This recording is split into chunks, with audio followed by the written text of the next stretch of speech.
Hello বন্ধুরা, দেখতে পাচ্ছ এত বড় বড় গাছ হবে আমি ভাবতে পারিনি। এত বড় বড় গাছ হবে আমি একদমই ভাবতে পারিনি। কি বড় বড় গাছ হয়েছে দেখতে পাচ্ছ, এক মাজা এক মাজা গাছ হয়ে গেছে। এই দেখতে পাচ্ছ কি এক মাজা এক মাজা গাছ, একদম আমার হাত কোমরের উপরে এক বুক কাছাকাছি হয়ে গেছে। বন্ধুরা, এত বড় বড় গাছ আমি ভাবতে পারিনি এত বড় বড় গাছ হয়ে যাবে।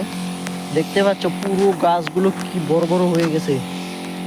ওষুধ দিতে যা কষ্ট হয় বন্ধুরা, ওষুধ দিতে খুব প্রবলেম হয়। দেখতে পাচ্ছ কি বড় বড় সব ভেঙে যাচ্ছে গাছগুলো, কেন জানি না ভেঙে যাচ্ছে। এই দেখতে পাচ্ছ খুব সুন্দর। এইভাবে দেখতে পাচ্ছ আজকে ধসার ওষুধ দিচ্ছি আমরা, কারণ হচ্ছে এই যে পচা লেগে গেছে পাতায়, এগুলো ধরছি। এই যে আমার ওষুধও শেষ হয়ে যাচ্ছে মনে হচ্ছে। গাছগুলো দেখো একবার কত বড় বড় হয়ে গেছে, আমার এক মাজা এক মাজা হয়ে গেছে। এই যে দেখতে পাচ্ছ এই পুরোটা কত বড় বড় গাছ হয়ে গেছে দেখতে পাচ্ছ। আমি ভাবতেও পারিনি এরকম গাছ হয়ে যাবে। এ দেখতে একটা পোপলা।